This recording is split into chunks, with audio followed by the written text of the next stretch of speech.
주님이 공급하여 주시는 풍성한 생명의 양식과 넘치는 은혜와 생명을 주는 보혈의 회복과 참된 평강이 충만하기를 주 예수 그리스도의 이름으로 축복합니다.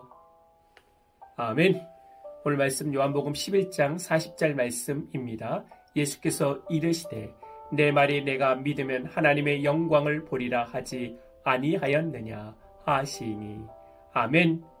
청문회나 세상의 법정의 내용들이 매스컴을 통하여 나오는 것을 간혹 보게 됩니다. 그러면 죄를 지은 당사자는 죄를 지은 것조차도 부인합니다. 모른다고 합니다. 그 사실조차도 부인합니다. 내가 돈을 받은 것이 아니라 내 친척이 받았다고 합니다.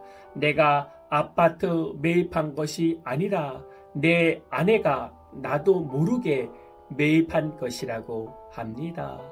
명백한 사실 앞에서 고민도 안 하고 갈등도 안 하고 모른다는 말만 합니다. 그리고 사실조차도 부인합니다. 그러면 진리 앞에서 우리는 갈등을 합니까? 매일매일 삶의 현장에서 하나님의 말씀이 나에게 쏟아져지고 있는데 그 삶의 청문회 장에서 계속 우리는 모른다. 믿음에 대해 모른다. 말씀에 대해 모른다.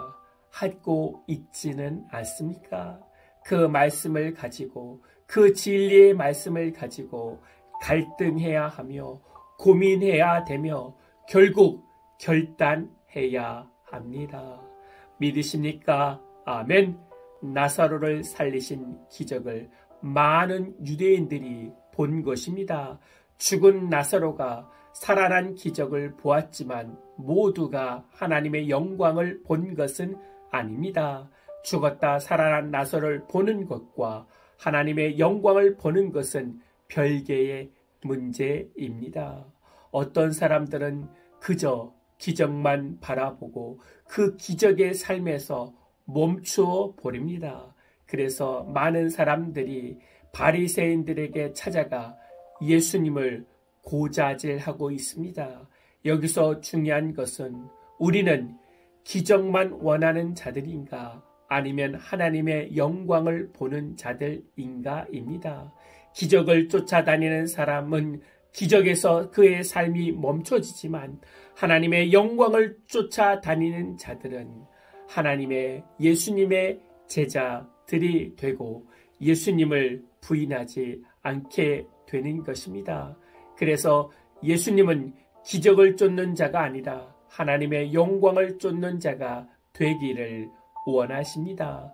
그리고 예수님의 기적을 보면서 예수님을 더욱 바라보고 믿는 사람, 그래서 그 주님이 하나님께서 보냄을 받았다는 것을 발견되는 사람이 되길 원하시는 것입니다. 기적이 어떻게 진행될 때 참된 기적입니까? 예수님이 누구신가를 이해하게 되고 그 예수님께 순종하게 될 때 기적이 비로소 의미를 가지게 되는 것입니다. 그래서 기적에는 두 가지 결과가 있어야 합니다. 이 기적을 행하시는 분은 누구신가? 예수님에 대한 관심을 갖고 믿게 되는 것이고, 두 번째로는 예수님에 대한 순종으로 나타날 때 그 기적은 의미를 가지게 되는 것입니다. 예수님이 누구인지 알게 되고 순종하게 될 때 하나님께서 영광을 받게 되는 것입니다. 나사로가 죽었다 다시 살아난 사실조차도 나에게 이익이 안 되면 부인하는 자들이 있습니다.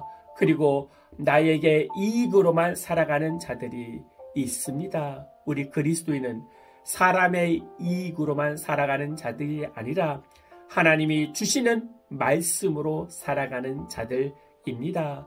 그 말씀을 지키려고 고민하고 갈등하고 결국 순종으로 결단하여 하나님께 영광을 돌리는 삶을 살게 되기를 축복합니다. 아멘. 삶의 현장에서 믿음을 모른다고, 말씀을 모른다고 부인하는 자들이 아니라 삶의 현장에서 매일매일 예수님을 만나고 그 예수님을 인정해드리고 고백해드리고, 그래야서 그 말씀으로 결국 순종하여 하나님께 영광을 돌리는 복된 그리스도인들 되게 하여 주시옵소서. 주 예수 그리스도의 이름으로 기도하옵나이다. 아멘.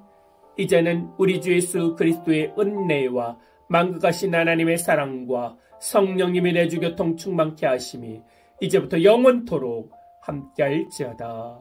아멘.